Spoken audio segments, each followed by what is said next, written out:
To be honest, I'm going to get plenty of criticism over my lifetime, and it's something that I don't completely ignore. What happens when centuries of royal tradition collide with raw human emotion? The answer came in one shocking moment inside the palace walls, when Camilla suddenly turned on Catherine in front of stunned staff. Gasps, whispers, and the echo of history breaking filled the air. But the real shock wasn't the attack itself. It was Charles. For the first time as king, he lost control, his fury spilling out like a storm no crown could contain. Staff members froze, torn between loyalty and disbelief, as the monarch they once saw as steady crumbled before their eyes. This wasn't just a clash of personalities, this was the unraveling of power at its highest seat. And the fallout? It threatens to shake the monarchy to its very core. The fault line.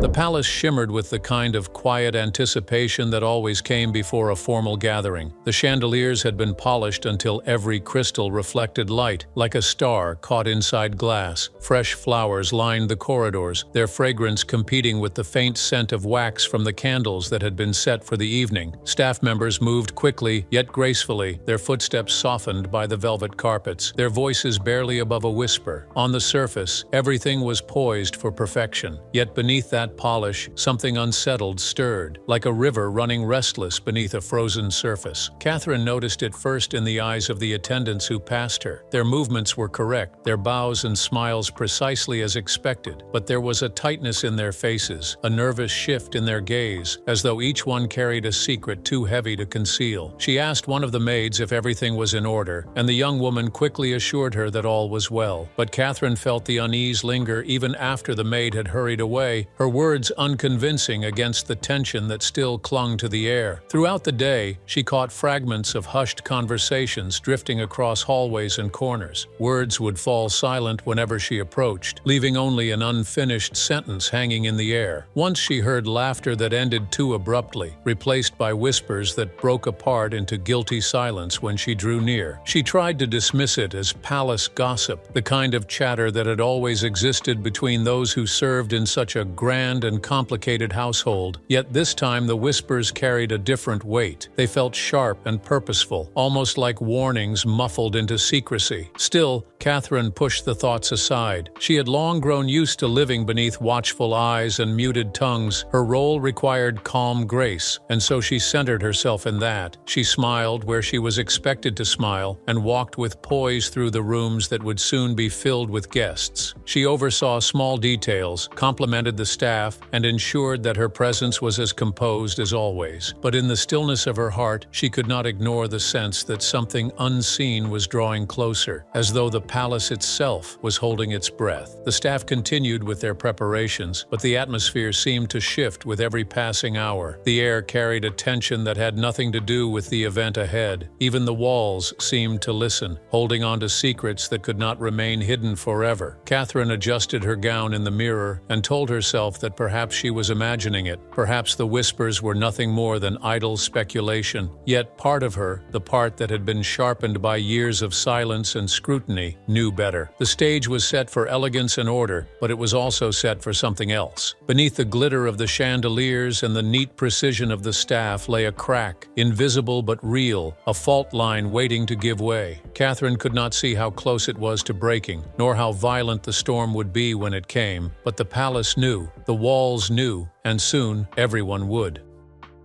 The public shatter.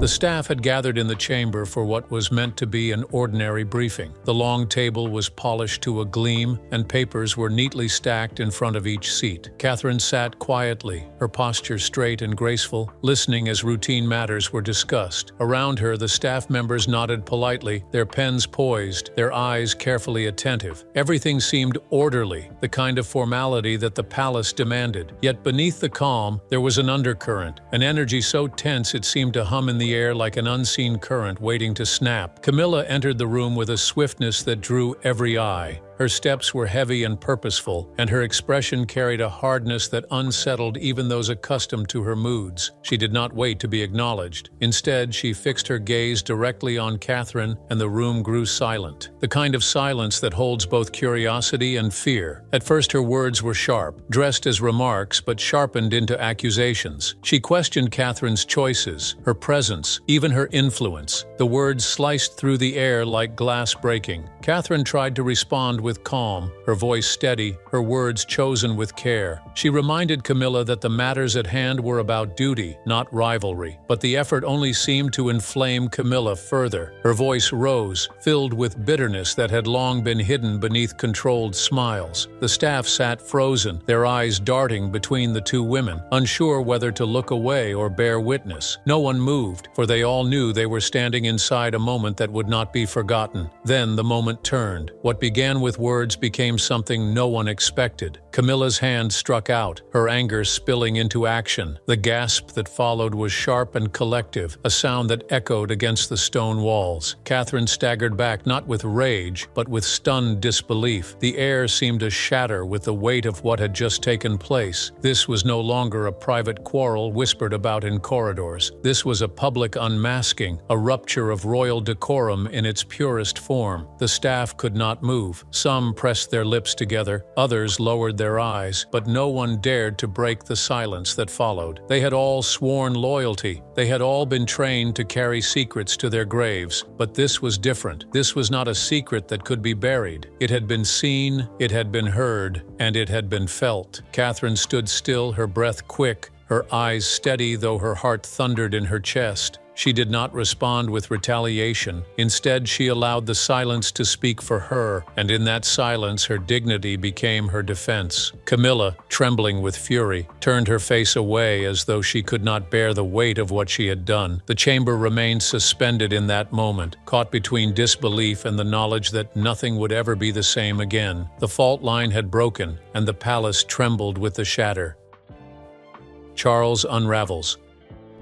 The moment Charles stepped into the chamber, he was met by a silence so heavy it seemed to cling to the walls. His eyes moved swiftly across the room, taking in the stunned faces of the staff, the pale stillness of Catherine, and the rigid figure of Camilla, whose anger still lingered in the air. For an instant he did not understand what had happened, but the energy in the room told him enough. It was not the silence of order. It was the silence of shock, the kind that follows a storm. The king felt the ground shift beneath him, as though the weight of the crown he carried had suddenly doubled in a single breath. When Catherine's shaken composure met his gaze, Charles's world cracked open. He had spent years crafting the image of control, the calm sovereign who guided with steadiness, but in that moment the mask slipped. His voice rose sharply, demanding explanations, his words cutting through the stillness with more force than any gesture. He asked what had occurred, but he did not wait for a reply. In his heart he already knew something unforgivable had taken place, and that knowledge ignited a fury he could not contain.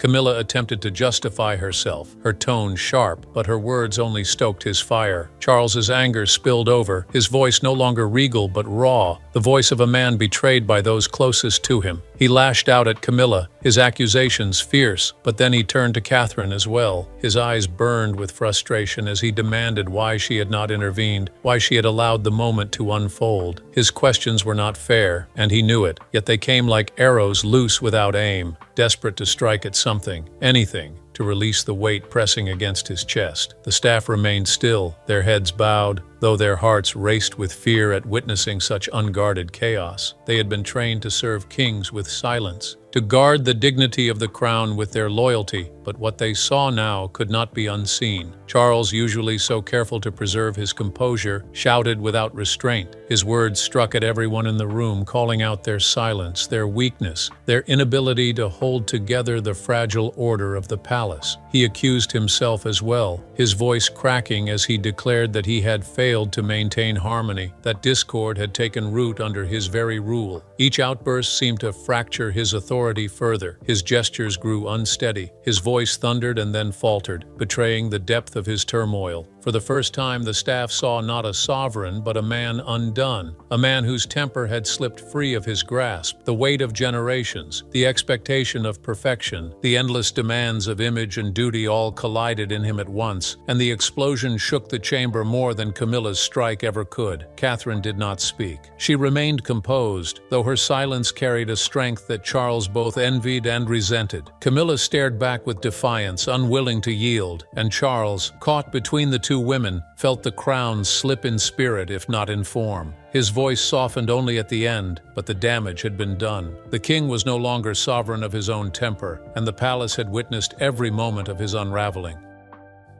Echoes in the walls.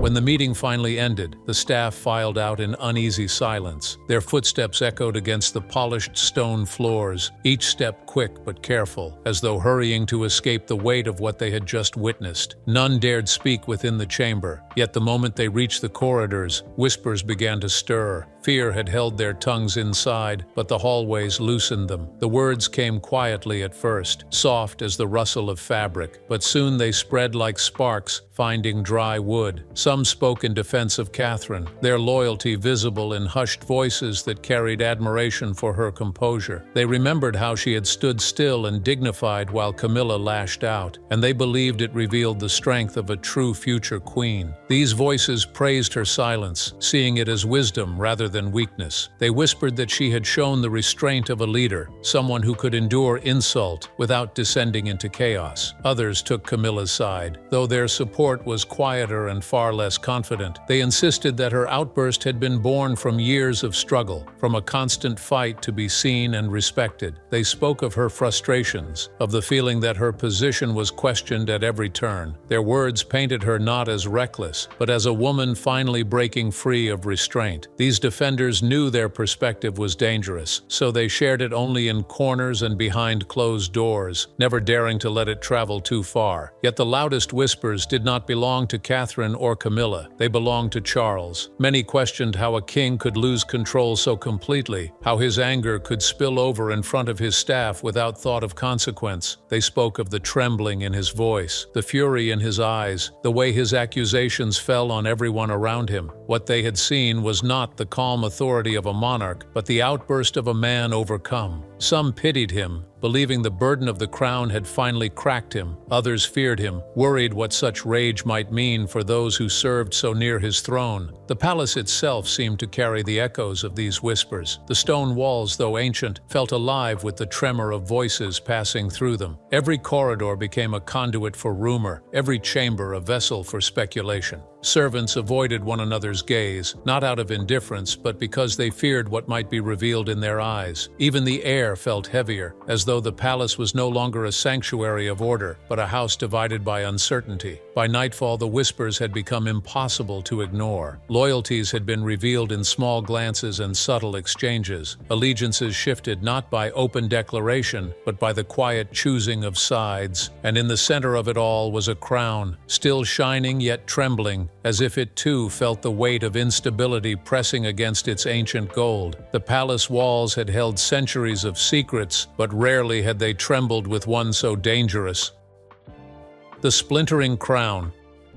The chamber was empty now, yet the weight of the earlier chaos clung to Charles like an invisible shroud. He sat in the study, his hands pressed against his temples, the silence around him pressing harder than any voice. For the first time in years, he felt stripped of the armor of kingship. What remained was not a sovereign of strength, but a man raw with regret, wrestling with the memory of his own loss of control. When the advisors arrived, they did not storm in with loud accusations. Their power was quieter, heavier, delivered through carefully measured words and piercing gazes. They reminded Charles that kingship was not built on truth alone but on perception. Authority lived not in the crown itself but in the belief that the crown could never falter. They warned him that the moment he had raised his voice, the moment he had turned his anger outward, he had allowed the myth of stability to crumble. Charles attempted to argue. He insisted that he had been provoked, that the tension had been unbearable, that any man in his place would have broken. But the advisors did not yield. They told him plainly that he was not any man. He was the king, A king could not afford the luxury of visible rage, not in front of servants, not in front of witnesses who carried their whispers like arrows. A single outburst, they reminded him, could unravel years of careful image building. The words struck him harder than any rebuke from his family. He had carried the crown long enough to understand its cost, but in that moment he realized he might have underestimated its weight. The crown was not simply gold and jewels. It was the expectation of composure, the constant demand to remain steady even when storms raged within. And now that steadiness had cracked, leaving him exposed to the judgment of those he ruled. Alone again, Charles replayed the moment in his mind. He saw his fury mirrored in the faces of the staff, saw the disbelief in Catherine's eyes, saw the fire in Camilla's defiance, each image twisted like a blade. He wondered if history would remember him as a monarch who had failed to control not his kingdom, but himself. That thought haunted him more than the confrontation itself. For the first time, Charles questioned whether he was strong enough to bear the crown. The grandeur of his position suddenly felt like a cage, its gold bars gleaming but unyielding. He longed for the freedom to be human, to falter without consequence, yet he knew such freedom was forever lost to him. Kingship was not about his feelings. It was about the image projected to the world, an image now fractured. The study remained still, but in the silence, Charles felt the tremor of something larger. His advisors had planted the truth in him, and he could not escape it. His authority had begun to splinter, not in parliaments or press, but within the very walls of his own palace. The crown rested on his head, yet for the first time it felt unbearably heavy, almost as if it no longer belonged to him. Catherine's silence.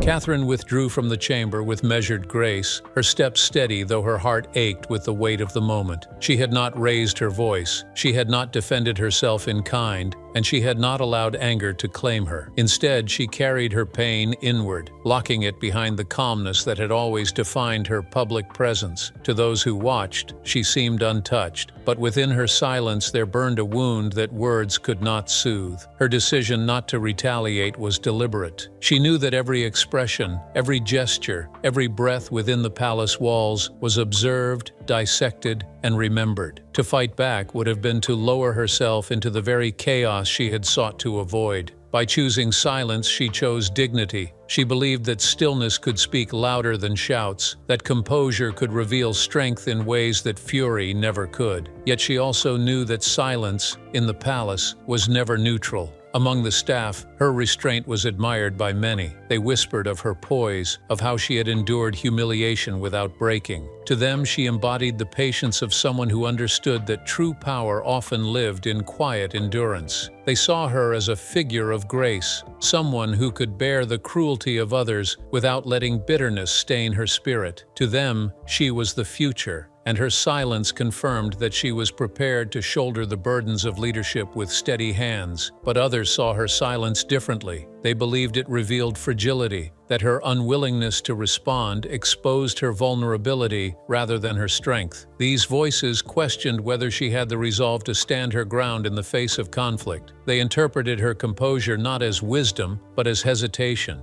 In the game of power that ruled the palace, hesitation could be fatal. Charles himself viewed her silence through yet another lens. To him, it was not dignity, and it was not weakness. It was far away. He felt her retreat not only from the confrontation, but from him. Her quiet presence in the hours that followed became unbearable. When he looked at her, he saw no accusation in her eyes, but neither did he see comfort. Her silence created a wall that he could not cross, and in that wall, he felt his own failures magnified. Catherine retreated to her chambers where the world outside could not intrude, yet even there her silence weighed heavily. She stood before her mirror and wondered if she had chosen rightly. Strength in silence had long been her shield, but shields, when held too long, could also become prisons. She thought of the women who had come before her, of how many had endured in silence, and she asked herself whether she was repeating their fate or shaping a new path. In the stillness of her room, Catherine realized that silence carried power but also consequence. It shaped perception, it stirred judgment, and it built invisible walls. She had chosen not to fight,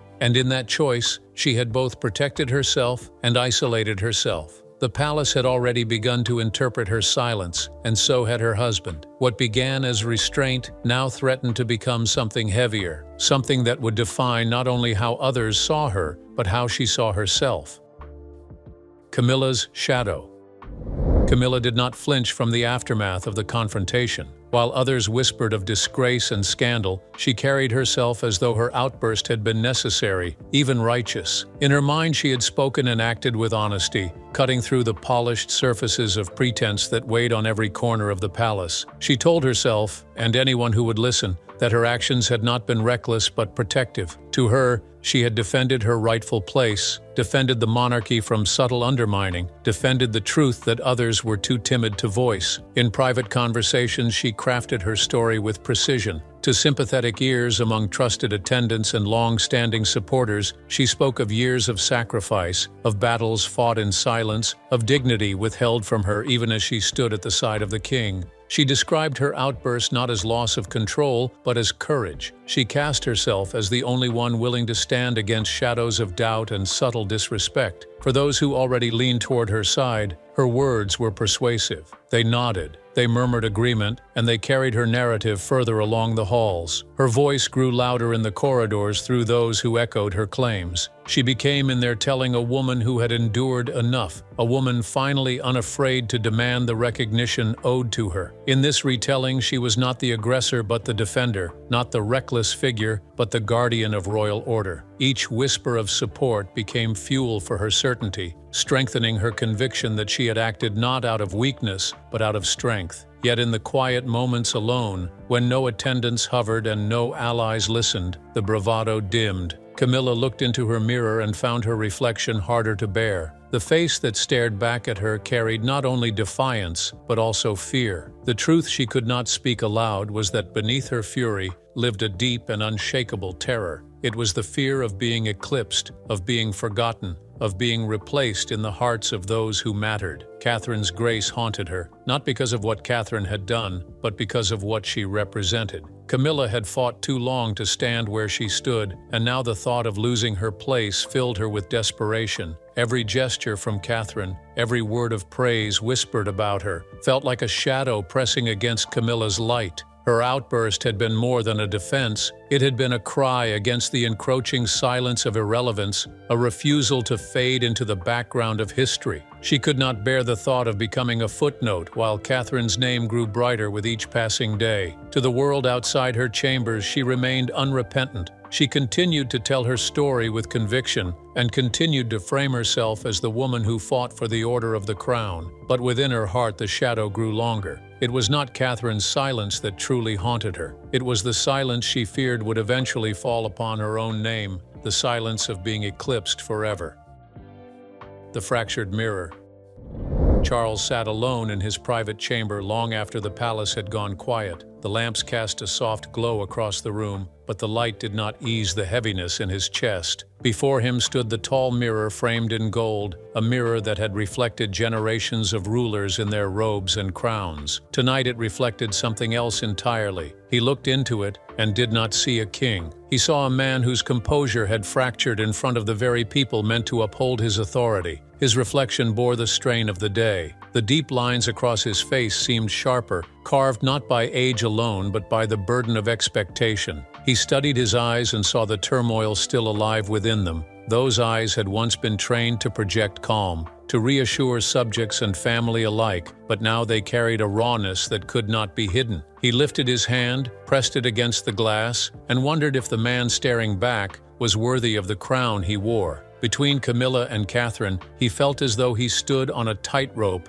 stretched across an abyss. Camilla's fiery defiance had shaken him, yet he understood her fear of being diminished. Catherine's silence had cut even deeper, for it carried not rage but distance. Each woman represented a world that demanded his loyalty, and he found himself torn between love, duty, and the shadow of history pressing down upon him. The weight of that conflict pressed so heavily that he feared it would break him in two. Charles thought of his advisors and their words, sharp and unrelenting, reminding him that perception defined kingship. They had told him his outburst had not only revealed weakness, but had threatened the stability of the monarchy itself. As he looked into the mirror, he realized how quickly authority could slip from the grasp of a king. It was not taken by war or rebellion, but by the slow erosion of respect. His own reflection warned him of that truth more clearly than any advisor could. The mirror became both judge and confessor. He remembered his fury, the way his voice had filled the chamber, the way silence had followed like a curtain dropping over the stage. For years he had believed that strength meant control, that power meant never faltering. Yet in one moment he had faltered, and the fracture was now plain for all to see. He wondered if those who served him could ever unsee it, if the staff would ever again believe in his steadiness. The silence of the chamber pressed in on him, and he longed for a word of comfort, but none came. Not from Camilla, not from Catherine, not even from himself. The man in the mirror offered no reassurance, only the truth of what he had become. The crown upon his head had not fallen, but in spirit it had already slipped. He was no longer only a sovereign. He was a man unraveling, staring into the fractured mirror of his own making. The gathering storm. The palace had always prided itself on its silence. Generations of secrets had been buried within its walls, never to see the light of day. Yet this time was different. The events of that meeting had been too explosive, too visible, too raw. What began as whispers in the corridors did not remain contained. Slowly, almost imperceptibly, the rumors began to slip beyond the gates. At first they traveled through servants who spoke in careful tones to trusted friends outside the palace, a fragment of truth here, a suggestion there, and soon the tale grew legs of its own. By the time it reached the city, the story no longer needed details. It was enough for people to know that something had shattered inside the monarchy. A public outburst, an altercation, and the king's fury had become the threads of a narrative that no one could control. Within days, speculation seeped into drawing rooms, cafes, and private gatherings. Some insisted that Camilla had been the victim of provocation. Others claimed Catherine had endured humiliation with quiet strength. Yet above all, people whispered of Charles himself. The image of the steady monarch had cracked, and that fracture fascinated and frightened the public in equal measure. If the king could lose his temper in such a manner, what else might unravel under his rule? Inside the palace, Charles felt the pressure mounting. Advisors reported that foreign dignitaries had begun asking discreet questions. Journalists, sensing the scent of scandal, circled with sharpened curiosity. Charles understood that kingship was not protected by stone walls. It was held together by trust, and trust once broken was nearly impossible to restore. He could feel the eyes of the nation upon him, waiting to see whether he would steady himself or fall further. Catherine remained composed, her silence once again shaping the story. To many, she became the symbol of dignity, a woman who could endure insult without retaliation. Her quiet strength made her beloved, but to Charles it felt like another reminder of his own unraveling. Camilla, on the other hand, defended her actions privately but found fewer sympathetic ears outside the palace. The public had little patience for her justifications, and her image darkened with every whisper that reached beyond the gates. Charles walked the halls at night, hearing the echoes of his ancestors in the portraits that lined the walls. He wondered how many of them had faced storms as fierce as this one. He wondered whether the crown that once felt eternal might slip in his hands. For the first time, he considered the possibility that the monarchy itself might not endure if he failed to hold it together. The thought chilled him more than the night air. The storm had gathered, and it was no longer confined to private rooms or quiet whispers. It was a force swelling beyond control, pressing against the gates, demanding to be acknowledged. Charles knew that if he did not regain command of himself and of the story, the crown would not only sit heavy on his head, it would tremble on the verge of falling. The storm that began inside the palace chamber is no longer just a private wound. It has become a question that echoes across the nation. Can a king who falters still hold the crown steady? Can silence shield dignity, or will it deepen divides? And when loyalty, love, and power collide, who truly emerges as sovereign? The clash between Charles, Camilla, and Catherine is more than a family drama. It is a fracture in the very image of monarchy. What happens next could shape not only their future, but the legacy of the crown itself. One thing is certain, the world is watching, and the storm has only just begun. Please share your thoughts in the comments, and don't forget to like and subscribe for more updates.